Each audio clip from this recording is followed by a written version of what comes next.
scooter trading permit application? No. David.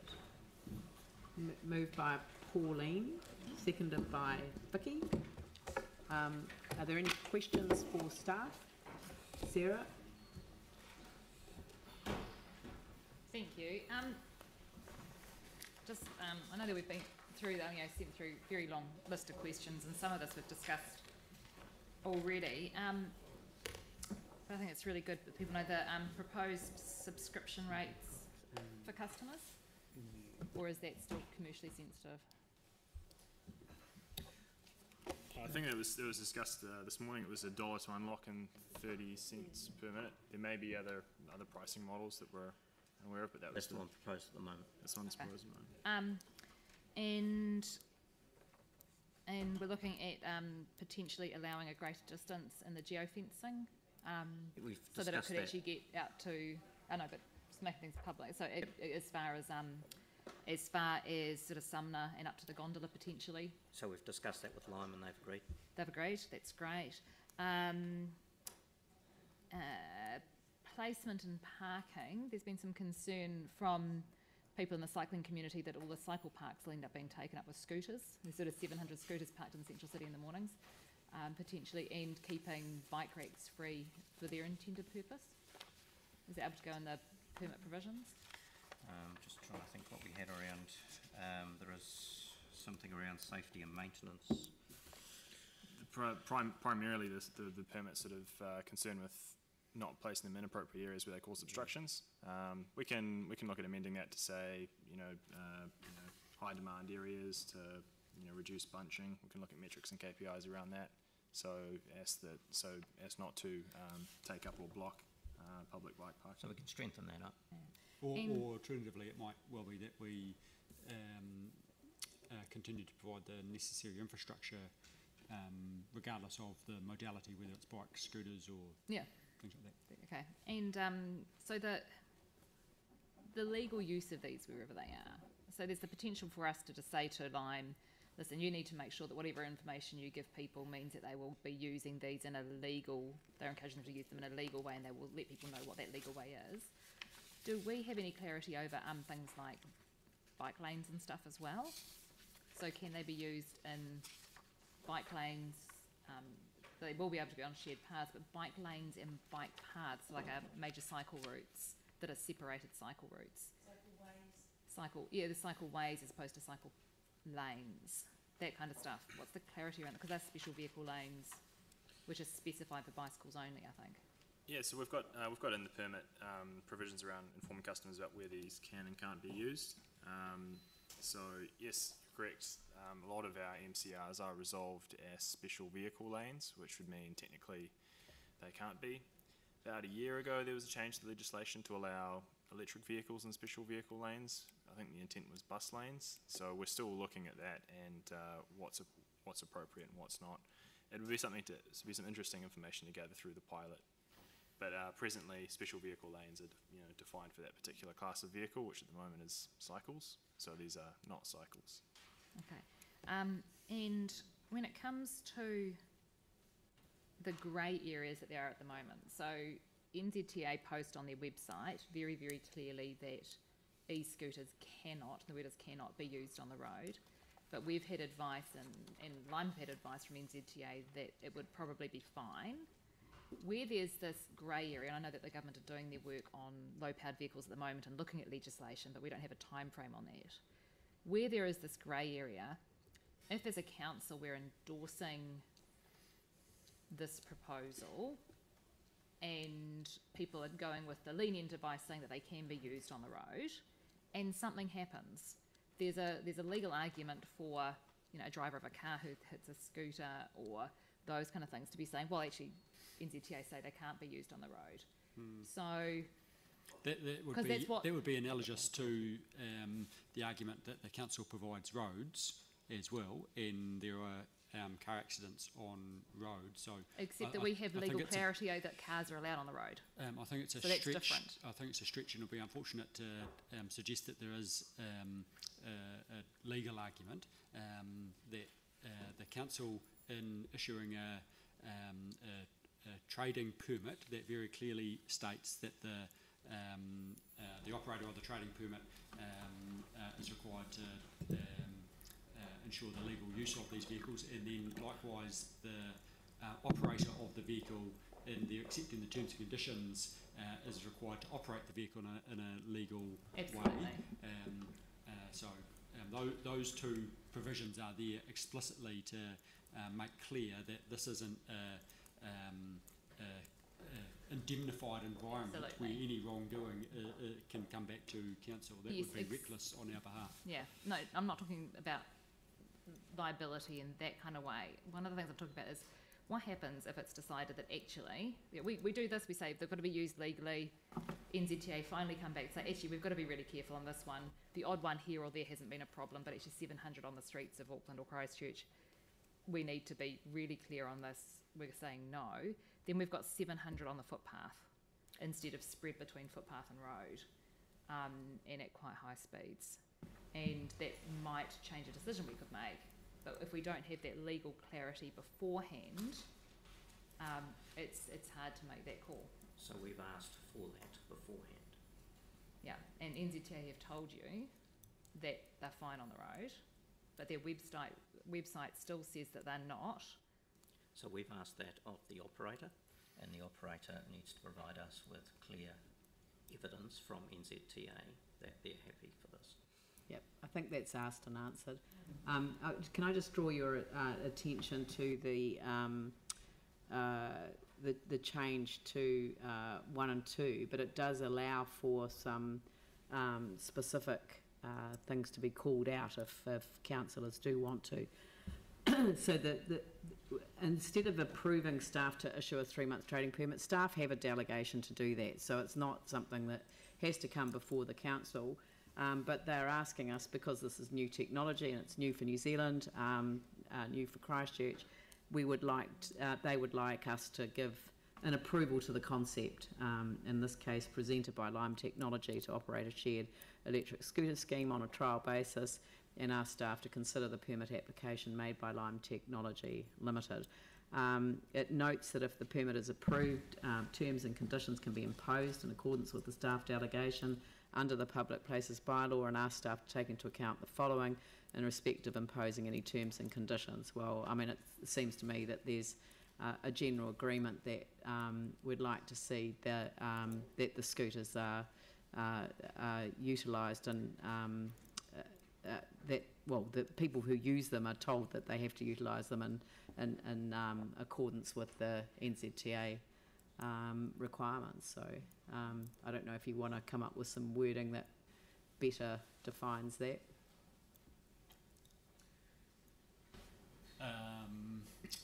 That would have required me, sorry, to been paying full attention to. Look, most people fall asleep when I'm talking. You can just join the club. But unfortunately, I distracted my colleagues who are probably equally going to not be helpful on that one. We did also just note that it would be helpful to still have the operator advises the provides the operator provides advice to the user from NZTA as to reality. Yes. Yeah. What is it? Where they used? Where they can be legally used. Yeah. And can we put another clause in there Legally as well? approved under standards and definitions set out by NZTA. Sorry? Legally, the e-scooters are legal and approved under standards or definitions set out by NZTA. Can you just find that wording in the actual document itself and copy it? Yeah. All right. And could we have another one that, like a B, that has something to do with satisfactory reports from the referees? So I know that there's been some concern overseas about some of the operation, and I know that we haven't contacted the referee cities yet, and I'd quite like to make sure that that's done before we sign off on this. So Yeah, but we'll be undertaking referee checks, obviously, subject to the concept being approved by council, so we're happy either way, but we'll be undertaking those referee checks and wouldn't express the delegation until we're satisfied on those. So you might want to be there as Sarah says that notes that staff will undertake referee checks prior to executing the delegation or executing the... Yeah. So it's just a 3 notes, staff will undertake referee checks. And, yeah, sorry, Pauline was next, yeah. A question about the scooters. I mean, I think this is a really good idea to have a pilot of this in Christchurch. But is there any way their top speed could be slowed down? I know sometimes on electric bikes you can slow them down. Why do they have to be 27k? That's my only concern. So people have raised this, and the point that has been made to me is actually the top speed of your car is 180, 200 kilometres an hour. That doesn't ever mean that you can go that fast. So the same rules apply in terms of safety and any limits as anything else. But if the top speed was, 15, that would give me a little bit more comfort. Have you asked them if they're able to adjust that in the scooter? We haven't asked them. You can do that on some electric bikes. You can bring the speed down so they can't actually go as fast as they would go. Yep, you might be able to technically. We have also talked about the reported top speed will depend on weight and battery charge. So during the course of the day, it's likely to decrease. Also depending on your size and whether the scooter's been used. If you could pass on my concern, I'd appreciate that. You might we will. Very good. Phil and then Yanni. I haven't got a question. I'll like to speak to it later. Oh, okay, right, Yanni. I just wondered, can see these becoming quite popular. I can see the attraction in scooters versus bicycles. Just in terms of our infrastructure design, bus stops, for example, are we looking at sort of provision for, where they go in terms of just having sure that our infrastructure can actually cope? And if so, how are we doing that? I was talking to operations staff just before this, and we're really keen to monitor the uptake and see if they are popular. We suspect that this is something we're going to see more and more of in the future, and they're sort of defined as little vehicles or the sort of mid-speed vehicle range. And I think we're really fortunate that a lot of the infrastructure we've put in over the last 5 years is supportive and accommodating of these types of vehicles. But there is work that I think we could do to have a look really closely at some of our design standards and the way we're doing things to make sure they're fit for purpose in the future. Right. So I'm just thinking of areas where, bus stops, for example, where we're getting huge complaints from residents because of the congestion and of the buses and the narrow footpaths. The implications of these going in there, is there going to be restrictions or ways to deal with that if it becomes an issue? I think we'd probably need to look at the specific issues like that on a case by case basis. Not being familiar with that particular issue, I'd sort of refer to operations engineers and look at solutions. We have some of that detail in the draft permit at the moment, restricting narrow footpaths and things of that nature. So we've got some obligations on them in that regard. Right. So take the Riccarton bus, lounge. Please don't. No, seriously, it is now nearly 1:45, and okay, just a final. We'll get to debate in a minute, but so you can raise all of these issues. Well, it's not really debate. I just want to ensure that it's not relevant. Well, it is. Where they're going to be stored is actually really relevant. That's up to the operator. We've already heard from the operator. They're going to collect them every night. Yeah. Plug them in. So the other question I have was just in regards to advertising. So do we have anything in the permit that restricts what can be advertised? No. Not currently. Right. They're scooters though, so they don't have the large billboards that you might have seen on, relative to the bike. But they can have with Next bikes. wordings on them, they can have panels on the front. and then there was one other thing, which was the noise issue that was raised. So obviously other places around the overseas have had some issues with it making a noise if people try and tamper with it. I think it's threatened to call the police. An alarm. So just in terms of the alarms, the noise, and the point that the mayor made, which I think is actually really important. And when Yikebike came, I think they actually said that there was a setting where it actually made a sort of noise to let people know. It's got a bell and it's so got lights. Well, that's what we heard before. Yeah, but I mean the bell's that requires people using it. So there's no ability to have a small sound generated when it's actually in use. So hopefully people will be using them. They won't make noise either if they're not moving, or and they won't move by themselves. So it will require an operator to move them. But they do have the bells. But the point that you raise about that there's no noise pollution, equally there's no emissions because they're battery powered, I think is a good one. It does therefore put the onus, as does cycling or any other form of walking fast or running down the street, on the person to actually be respectful of others. And I don't think that's a matter that we can legislate into the permit. That will be a matter though that I'm sure that people of Christchurch will be respectful in using those. That was the issue that we've had with cyclists. I mean, cyclists don't have to have bells, and I mean, I walk around Hagley Park regularly, and it's it's very interesting when they fly by and unexpectedly. But I think e-scooters will be in a different model. So, Mike, did you have a question? Yeah, a couple of questions. But firstly, so is it just the bottom three we're working with now, not the top three? We would suggest retaining the original 2 and 3. So if they then became 4 and 5 in terms of the report backs. Yeah. So Okay. 2 and 3 become 4 and 5. Okay, and do we, once the pilot's done and we actually make a final decision based on the pilot, where does that decision making lie? Is that with council or staff? I would follow a similar process. I think the delegation is at a staff level, but we'd certainly be wanting to keep the ISI committee and potentially when it came to a final decision, depending on the ISI committee's volition, council well informed of that decision. Okay. And with the pilot, I assume that the permit could be revoked if there was issues. Yes. Otherwise? If they're not resolved.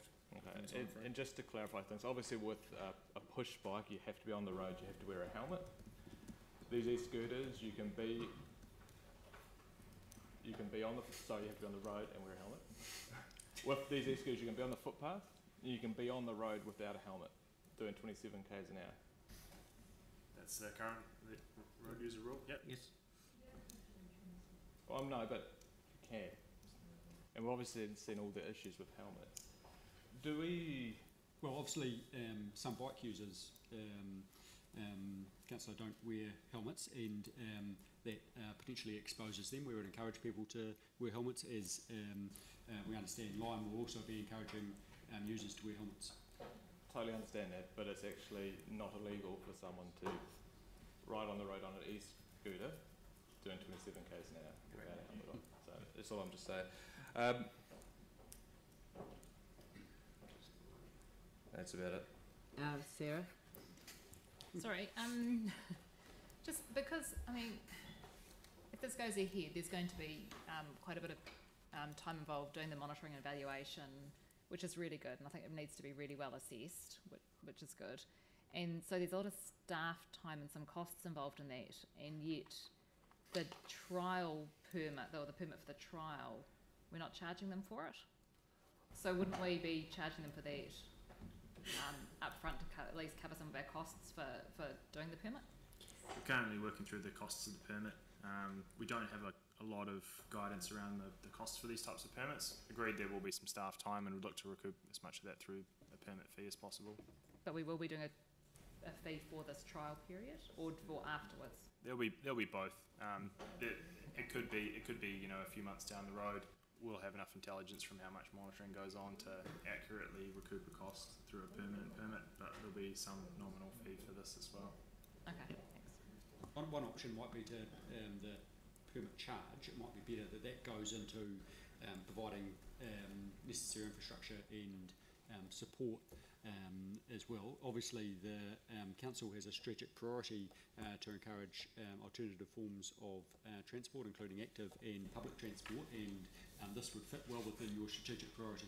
It does, but we've already decided that we don't want to subsidise that kind of thing, right? And so putting in the infrastructure and stuff is a subsidy to the company.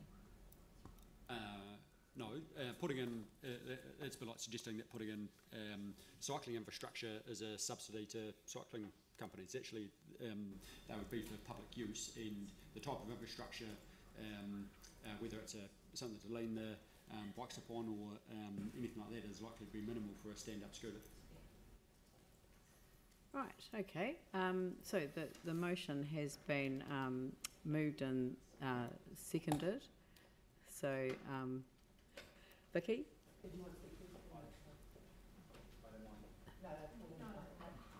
In that case, I'll speak. I think this is exactly the sort of thing that Christchurch City is open to. I mean, we pride ourselves as a city of opportunity where anything is possible. This is clean, zero emission. Somebody wants to try something that looks like fun, that fits in completely with what we're doing with transport. We've done autonomous electric vehicles. We have flying cars in Canterbury. We want to look at different transport modes because we know they're coming at us. And here's somebody coming at, who's actually had to sit right through the whole council meeting, for which he should just get the permit anyway. With a new transport mode that he wants to try in Christchurch. Auckland, okay, make some mistakes, but that's all right. It will work really well in Christchurch. I think this is fun and we should just welcome it with open arms. It's a 3-month trial. If it goes horribly wrong, it goes horribly wrong. I'm not sure what could possibly go wrong with it. But we are open to these possibilities. I think it's great that he's come to Christchurch, and I'm really looking forward to having a go on one of these things. Sarah, then Mike. I do love the idea of these, and like Vicky, I'm looking forward to having a go eventually. But I've got reservations. I think that having a trial is a really good idea, but I can't endorse this today, as I simply don't have legal clarity over where they can be used. I think they have great potential, but I don't want 700 and maybe 1,500 out and about in Christchurch if they're only on the footpaths and not able to be used like normal scooters or skateboards on the side of the road like yike bikes are. Remember that yike bikes needed special legislation to allow them on the road. There's also an equity issue here.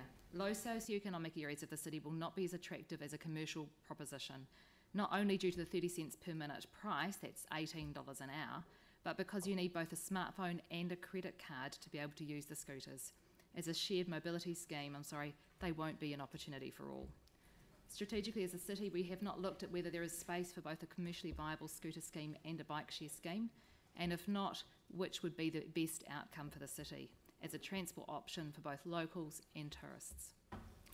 Having read some of the online commentary around the use of e-scooter providers in other cities, I also can't vote in favour in principle today if we haven't already checked with the referees that they've provided. I mean, I do love the idea of these. There's just not enough clarity for me to be able to make that decision today. Thank you. Mike? I think having Lime come to us to pilot this in Christchurch is actually a really good step. Now, other cities just wake up in the morning where similar companies have actually come in overnight and just put scooters or bikes everywhere. So this is an exciting time for Christchurch, and I look forward to seeing how the pilot works. I do have some concerns. Having 700 scooters being able to be ridden on the footpaths or on the road without a helmet, it does raise a lot of safety issues. And when it comes to the electric scooters, the road user rules, the Land Transport Act, and information on the New Zealand Transport Agency's website, it leads you down different paths with different outcomes. Some say it's road only, some say footpath only, road and footpath, registration, driver's licence. It is a very, very grey area. And perhaps, I guess, the arrival of so many scooters in both Christchurch and Auckland may actually get this grey area sorted out a bit sooner rather than later, but hopefully, it won't be too late for some people when they're actually going to be going at high speeds in actually a vulnerable environment. One of the things that does concern me, we see e-scooters as a PT option, I guess allowing people to make that last mile of their journey. And as a council, I think we need to decide how important PT is to us and the city.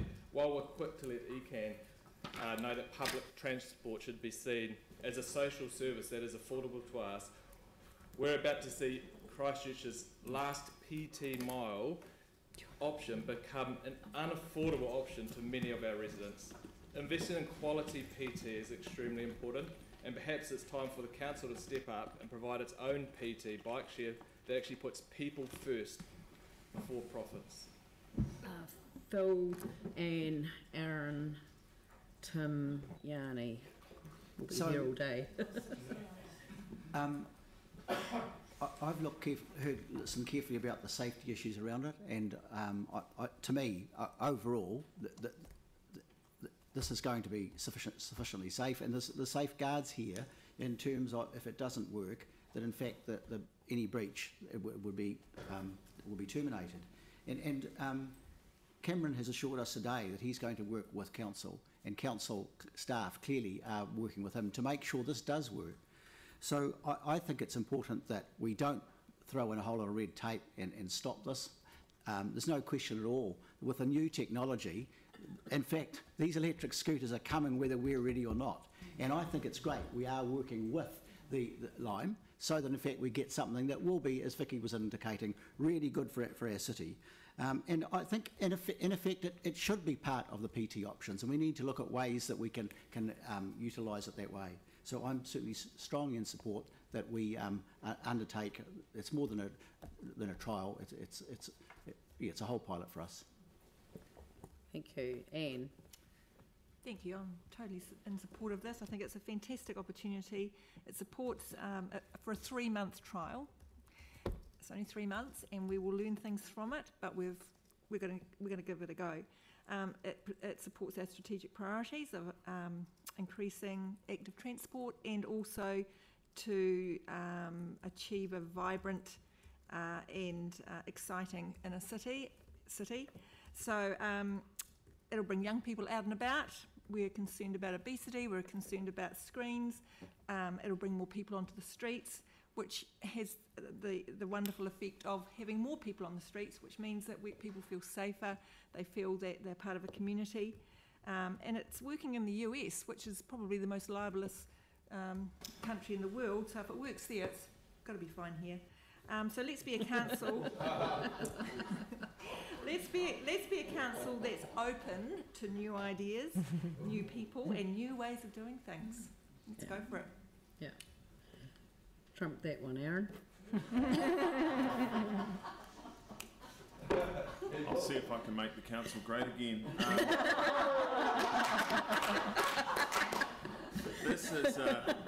This is a little yin-yang for me. I went and did a bit of research last week and had a look at these in action, and I did note that Santa Monica have banned them, and yet in Venice they're flourishing. So right next door to each other, you've got the two universes going on. I don't mind my city looking a wee bit messy and being a little bit chaotic, and posters on lampposts and people riding bikes everywhere. That's the kind of city I'd like to live in, but that's not the city everyone wants to live in. So we should expect some feedback around people dumping these in the wrong place. I hope they're water soluble, because the odd one will get jumped into the river and things. But in a 3-month period, we will get to see how the Christchurch behaviour with these goes. The worst case scenario is someone would die because you can ride them on the road with no helmet and they do 27k an hour, and if you have a mishap with a bus or a truck or another vehicle, that could be the worst case scenario. It doesn't mean it will be, because when you Google accidents on scooters, they're not that bad. It's usually a few grazes and things. The funniest part to watch is when people hop on them and their minutes have run out and it starts to die, and then they try and scoot and it just starts locking up on them. That's really, really funny to watch. But they are literally, if you go down Venice Boulevard now, there's 6 in every block. They are everywhere, and they're incredibly popular, as in populous. There's lots of them. There's quite a lot of people on them. They're not in other parts of LA. There was none in Hollywood. There's none in downtown. There was none in Anaheim. They were all in the beach districts. So they were suited to a particular area. And so it'll be an interesting trial to see. I'm not saying it's going to work, I'm not saying it's not going to work, but it'll be very interesting to see if it does work in Christchurch. But I don't mind the chaos. Tim.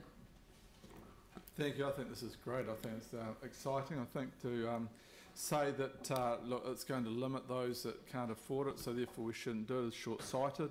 We've got public transport. This won't stop us looking at our public transport and trying to improve it. But I think it would be wonderful if more and more people picked this up so they left their cars outside the central mile and came in on scooters. I think it's outstanding. With regards to the danger, this morning I saw a pedestrian hit by a car on Cashel Moor Colombo Street intersection, which was generally pedestrian. I saw a cyclist hit at the roundabout of Dyers Pass Road and Centauros Roads earlier this week. So, you know, there are things that happen on our roads which are up to those that are on it to behave and be respectful. So we can't control that. But to say, oh look, all these things, let's put these barriers up, because these people can come anyway. So I think it's great that our staff are going to be working with these guys and try and get it, those teething problems which are going to happen, there's no question about that, to just try and manage those so we get a really good outcome for another option of public transport and or commercial transport, but electric, and taking those problems out and taking the question of the environment and bringing that for the forefront. I think it's really important. To have them humming away would be kind of detrimental to having electric, you know, silent and quiet. As you have 700 scooters running around the central city humming to warn people they're coming. So the next thing you have cyclists whistling. It'd be lovely, wouldn't it? So I'd suggest that the bells will just be used by those users as they should be on bikes, etc. I'm really looking forward to the challenge that we have with this over the next 3 months. Thank you. Tim, sorry, you're Yanni. Yeah, it's really interesting looking at where we're going as a city, and I guess where the world is going. In 1997, Council put an amendment to its Christchurch City Public Places and Signs bylaw that no person shall play at any game or ride in or upon any toboggan, cart, trolley, skateboard, roller skate or similar device in any road or public place in such a manner at such time that may cause damage to property owned by council or may cause annoyance, danger or inconvenience to residents or members of the public in the vicinity. And then went on to say that from time to time by resolution it could actually prohibit the use of skateboards, but not all those other devices in certain areas. And I think for someone who was around back then, it's actually really interesting to see where we're progressing now in terms of skating and scooters. And you know, at the end of the day, Christchurch is a flat city. This is one of the best places in the world to skate, scooter or cycle. And so I think it's really exciting that we're getting this new technology coming in. I can see these being incredibly popular, and I think it does raise the question in terms of our urban design and infrastructure design standards. How are we catering for this? Because the concerns that have been raised are valid in terms of safety, in terms of the mixture of vehicles and things that are vehicle-like, but obviously don't afford the same level of protection for the riders. So, you know, I just think this is great that we're trialling it here. I welcome this coming to our city. I think the issues in terms of where they're stored, how they're located, and how they're used is really important. And hopefully we can deal with that because we're doing the trial. But you know, I think people will be really excited about this. I think this is definitely the way of the future.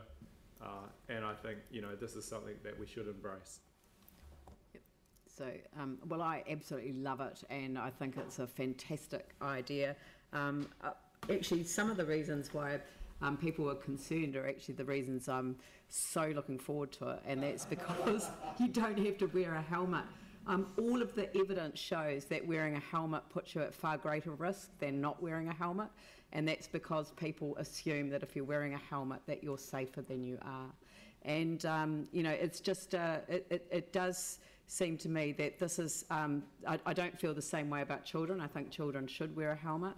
But I think that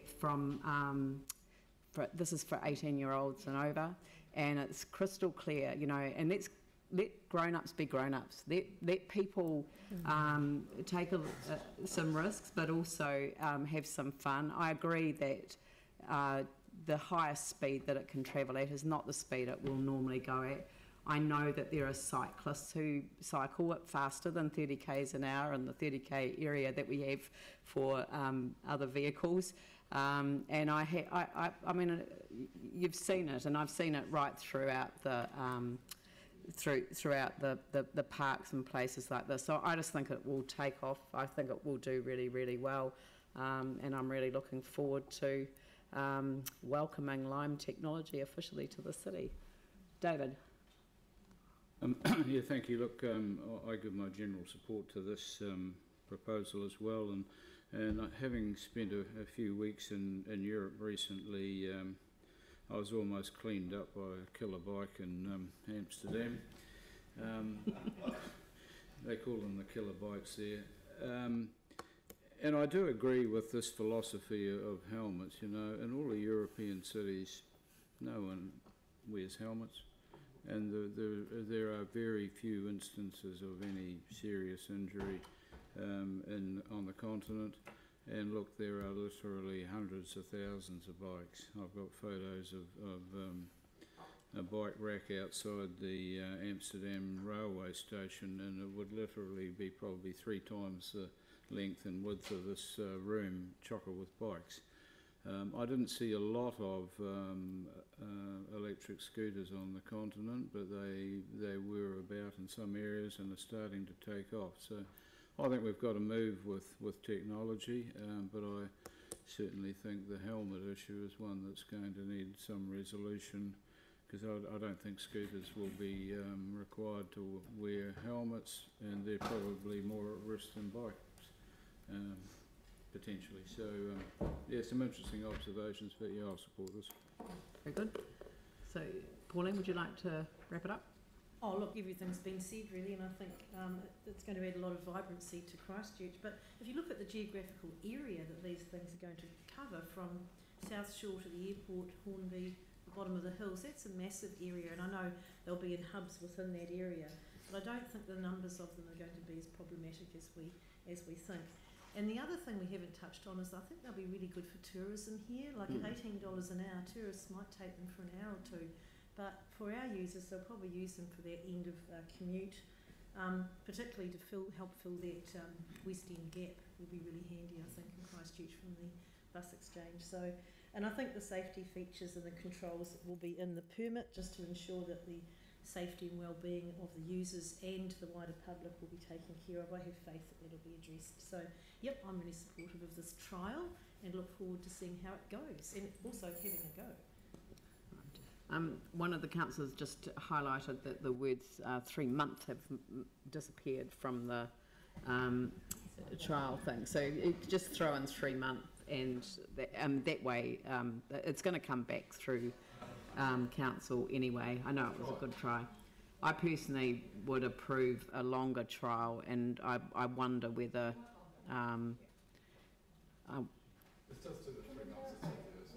well, yeah, well, I mean, we can't change the resolution. I mean, I could leave it out, and because it wasn't in there when we were debating it, and no one pointed it out to me until I just read an email, which I shouldn't have done. I personally would be more than happy to. Well, anyway, look, it's 3 months, and in that time, people can come back for a further, report back.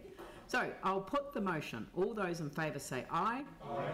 Those opposed say no. Two abstentions. Okay. Templeton and Davidson. All right. So that is carried. Welcome. Good news. All right, and I think that brings us to the conclusion of the meeting. Yes. So I declare the meeting closed.